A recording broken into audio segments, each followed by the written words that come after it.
Auger completely बाहर निकल चुकी है, लेकिन अभी भी 41 जिंदगियों को बचाने की ये जंग जारी है। वर्टिकल टनलिंग, माइक्रो टनलिंग, उसके अलावा चूहा बोरिंग का अब सहारा लिया जाएगा। प्रवीण, ऑगर तो पूरा निकल गया है, अभी क्या तैयारी है, कैसे करेंगे, कितना समय लगेगा, क्या क्या होगा? ऑगर तो सब निकाल दिया हम लोगों ने।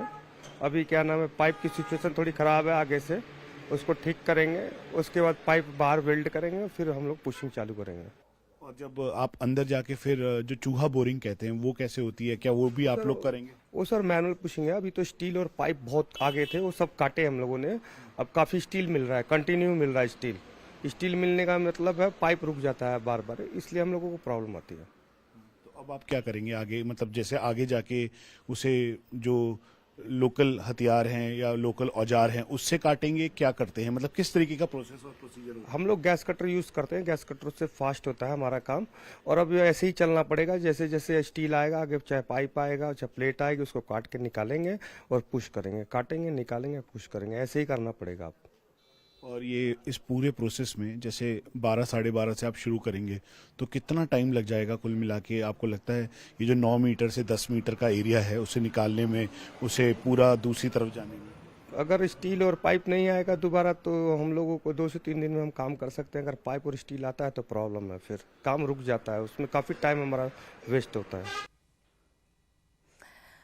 आपने मनीष प्रसाद और उस टीम के मेंबर की बात सुनी जो इस मैनुअली ड्रिलिंग का काम करने वाले हैं। उत्तरकाशी से मनीष प्रसाद हमारे साथ लाइव जुड़े हुए हैं। मनीष, आप तो हर दिन के साथ इन 41 मजदूरों की जिंदगी पर जो संकट बना हुआ है वो देख रहे हैं और करीब से वो महसूस कर रहे हैं। ये जो खुदाई की प्रक्रिया है, फिर चाहे वो वर्टिकल ड्रिलिंग हो या फिर मैनुअल ड्रिलिंग की जो बात कर रहे थे एक टीम मेंबर, इन सब में कितना समय जाएगा?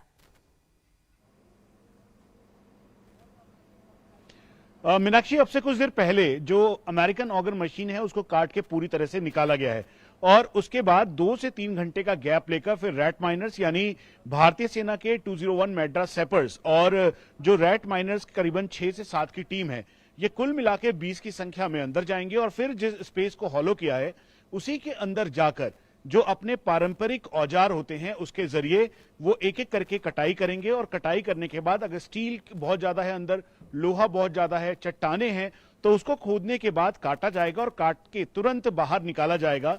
और जो अमेरिकन ऑगर का प्लेटफॉर्म है जिसके जरिए पाइप को पुश किया जा रहा था, उसी प्रणाली के जरिए जब रैट माइनर्स इसको खोद देंगे तो फिर उसके बाद इसे पुश किया जाएगा।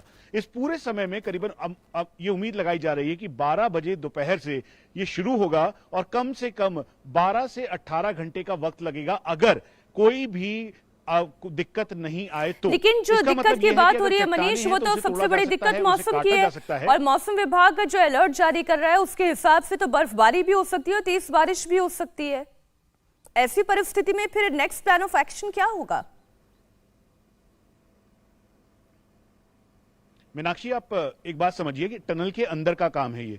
जो रैट माइनर्स टनल के अंदर खुदाई करेंगे उनका असर जो टनल के अंदर नहीं पड़ेगा। जब बारिश होगी तो बारिश का असर वर्टिकल ड्रिलिंग पर होगा जो करीबन अभी 20 से 25 मीटर के लगभग हो चुकी है और हो सकता है उससे ज्यादा भी हो, तो इसीलिए असर सीधा वर्टिकल ड्रिलिंग पे होगा। लेकिन मेन जो मोटिव है, जैसा आपने सवाल पूछा था, वो रैट माइनर्स और साथ में जो टनल के अंदर जो इस समय ड्रिलिंग की जाएगी मैनुअल तरीके से, उस पर इसका असर कितना पड़ेगा कितना नहीं पड़ेगा, इसके लिए जो department of science and technology की टीम है उन्होंने सेंसर्स लगा रखे हैं कि अगर वर्टिकल ड्रिलिंग का दबाव इस पे पड़ता है तो टनल के ऊपर क्या इफेक्ट आ रहा है, तो क्या काम चलेगा या नहीं चलेगा, वो उसके बाद जो पूरी रीडिंग आएगी उसके बाद एनालाइज किया जाएगा।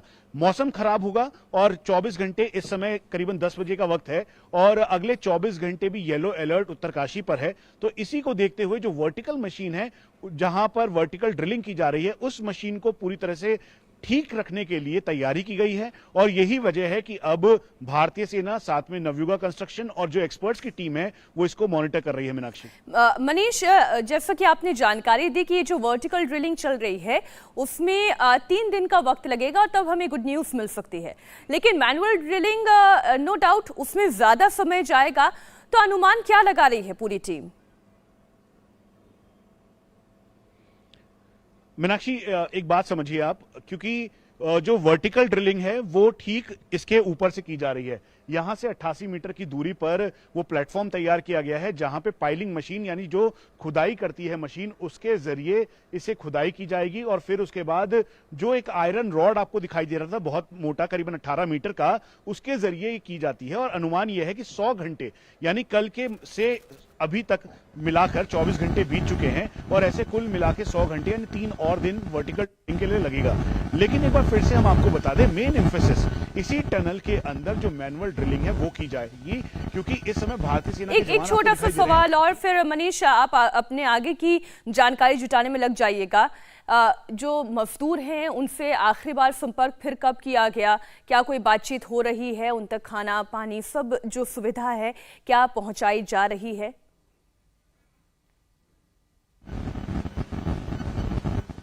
मीनाक्षी, दिन में करीबन 3 से 4 बार खाना पहुंचाया जा रहा है। माइक्रोफोन, साथ में battery, charger, radio set, walkie talkie सब अंदर मौजूद है। उसके अलावा बातचीत की जा रही है। वो देखिए ठीक सामने जो 2 व्यक्ति आ रहे हैं वो उन्हीं के जो परिवार के लोग हैं जो पुष्कर इस लिस्ट में नंबर 40 पर है। पुष्कर के परिवार के लोग यानी उनके भाई, उनके चाचा अंदर से बात कर आ रहे हैं। ठीक सामने ये देखिए, ये यहाँ पर इनके परिवार के लोग हैं, तो ये बिल्कुल क्लियर है। और जब परिवार साथ मौजूद होता है तो एक बहुत बड़ा मॉरल सपोर्ट मिलता है, एक पॉजिटिविटी, एक सकारात्मकता जो है वो बनी रहेगी इन मजदूरों में भी। और हम भी यही प्रार्थना करते हैं कि जल्द से जल्द ये मिशन कामयाब हो। बहुत शुक्रिया मनीष पूरी जानकारी के लिए आपका। आप नजर बनाए रखें।